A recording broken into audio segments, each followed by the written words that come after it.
Hello, and welcome to another episode of All Things 3D. My name is Aviral Singh, and today we are actually going to talk about some of the parts and the upgrades that we can do on our printer. We'll talk about the what's and we'll talk about the why's. I've mentioned a couple of these in passing, but today we'll talk about them in detail. So, the first thing I'll cover is actually the springs at the bottom. In the last episode, we talked about these knobs and how we need to move the knobs to raise the plate up and down to level our bed. Now, when we move these knobs, there's actually a spring here. I don't think you can see it, but there's a spring here. Now, the original machine came with these springs, but these springs are really not strong enough to keep the plate stable, and they result in a need for frequent rebalancing and releveling, as well as they compress a little bit too much. So one of the first upgrades that I would recommend is changing these springs to yellow springs. You can get them pretty much anywhere, and these yellow springs have been a boon for me. My need for releveling has gone down significantly since I got the yellow springs. Now we will move our attention to the whole chain of the filament path, and we'll talk about those parts. I had talked about the need to change the extruder as the first thing. So this is the original extruder which came with the machine. This, I don't know if you can make out, but it is completely plastic. There are some brass insets, but the extruder itself is plastic. And what happens is when this is mounted, something in the arm or even in the base can just slightly crack. And what happens with that is that the extruder cannot extrude with the precision that it needs to extrude. So it is absolutely essential for us really, because this typically needs to is reported to break within 2 or 3 months. I changed mine before it broke, but typically 2 or 3 months is the maximum that I've literally heard people running it. It's imperative that we change it to an all metal extruder. That makes the machine much more stable. So once we get past the extruder, we can talk about the Bowden tube. Now this is a standard Bowden tube which came with the printer, and we can buy a lot of them. But one of the things we can do, and this is a brand name, but a Capricorn tubing is much more heat resistant. Why is heat resistance important? Now this end of the tube, there is no issue. But this end of the tube is actually going into the hot end. And the hotter we run our hot end, depending on the material that we are using, that heat tends to get transferred to the Bowden tube. Now remember, this Bowden tube is inserted all the way down to the hot end. And if the Bowden tube becomes hard, then the flow of the filament becomes inconsistent. Even worse, if the Bowden tube starts melting a little bit, it'll add to the mess in the hot end along with your filament, and it's likely to get clogged. So it is a very good idea to actually use a Capricorn tube. Now, why have I not used the Capricorn tube here? The reason being that I've used a solution which I will post in one of my later videos after explaining it, where I have inserted a piece of Capricorn tube at the bottom of this, but a regular Bowden tube on top. So that's a solution we'll talk about in one of the upcoming videos. But let's talk about a few more things here. Now we see these fans. So we talked about this is the Hotend fan and this is the parts fan. So what is the function of the Hotend fan? Now between this nozzle and the end of the Bowden tube here, we talked about there being a heat sink. The job of the heat sink is to keep this temperature at whatever we're printing at, and this temperature at room level. And this fan blows the air away from the heat sink so that the heat sink can do a more efficient job. So if you're printing high temperature plastics, then you might want a bigger fan than this. I use a 4010, which is what standardly comes with the machine, but you can get to a 5010 or even a 6010 to make the cooling of your hot end more efficient. The parts fan is actually much more important. What is the job of a parts fan? As you're printing, the parts fan actually cools the plastic right below the nozzle.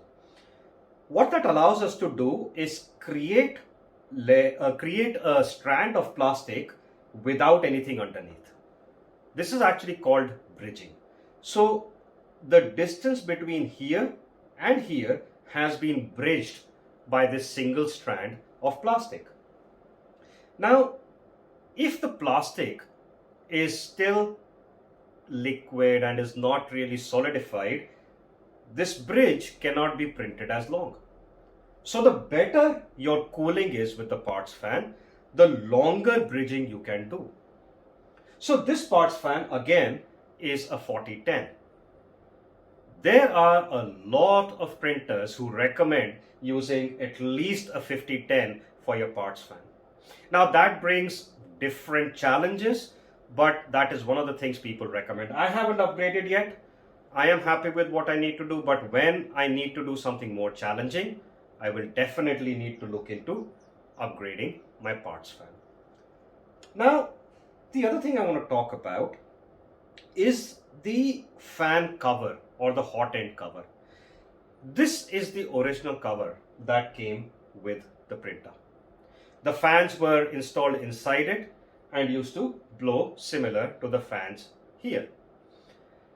The first reason and the foremost reason I decided to change this is that if I wanted to change the nozzle, and I'll talk about the nozzle in a bit, I had to completely dismantle this, and it wasn't the quickest or the easiest thing. So I decided to use a different cover for my hot end, which gave me access to change my nozzle anytime I wanted to change my nozzle. The other thing is, if you look at these customized nozzles, where do I get them? You will find a lot of designs which are available on the internet, and you will find a lot of sites which will tell you which one is better than the other on what parameter. Now these designs are also customized for the printer, because the hot end assembly could be different, is mostly different by printer, as well as by the fan. If you've upgraded from a 4010 to something else, most of these hot end covers will have a different design for those fans, and you can actually print them. Now don't print them in PLA. Please use at least ABS to print them, otherwise it will actually melt right here. So I printed this, and the other reason other than the access to the nozzle is these wings which carry the air from the parts fan to my part is actually better than what this was able to do. So my prints are definitely better quality because I have used this. Please try the fan covers that you read and see which one works out for you. I am very happy with this one. Now there's other things which I want to talk about that you can upgrade. Now this is a Bowden tube connector which goes here. Now for some materials that I print like PLA and ABS and PETG, the filament is strong enough to be pushed from the Bowden tube. But when you come to things which are a little softer like TPU, it becomes very difficult for the extruder to actually push it consistently because it tends to bend a little bit. So one of the things that you can do is get what's called a direct drive extruder, which means this part along with the stepper motor for the extruder actually will sit directly on your hot end. The advantage of that is that it doesn't need to be pushed through a pipe this long, and it becomes much more consistent. The problem is that now your weight of your hot end has increased significantly. Your objective mostly is to make your hot end as light as possible so that whenever the printer needs to move either fast or make a sharp corner, the acceleration and the momentum of your hot end is as little as possible. So the last thing I want to talk about today is nozzles. So again, nozzle is the last part of the printer through which the filament travels before it is deposited on the build plate. For the most part, there are two kinds of nozzles which are used very commonly. The most common nozzle is the brass nozzle. The brass nozzle has excellent temperature profiles and is the preferred way of printing on FDM. But a brass nozzle is also very soft. So if you're using abrasive filaments like glow in the dark, wood finish, marble finish, they wear away at the brass nozzle very quickly. And what ends up happening is that the size of the nozzle starts to increase in the beginning and then the edges start getting cut away. If you're using such filaments, I would recommend using a steel filament. The steel filament temperature profiles are not that good, but it is very resistant to eroding when you're using abrasive filaments. Now, if you look at the nozzle sizes, you can get a variety of nozzle sizes. The ones that I typically have are 0.2, 0.4, 0.6, 0.8 and 1 mm. And obviously the 1 mm prints the quickest. I love using it provided I don't have to create anything tiny. But I have become very partial to the 1 mm at this point. The one thing that I realize, which scares me a little bit, is that the first thing which gets destroyed on this nozzle is that on a new nozzle, you actually have the size of the nozzle written on one side. And the moment you start using it, that's the first thing that disappears.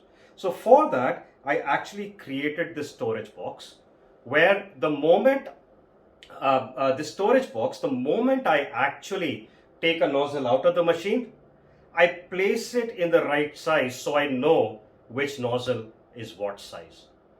So this is something I would really recommend, and this has saved me more than once. So we went through a lot of possibilities in terms of how to start making our machine better today. We started with the springs, then went to the extruder, the Bowden tube, the fans, the fan shroud, and the nozzle.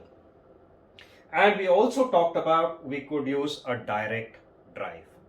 There are many more things that we can do, and we should try if we really want to make our machine better.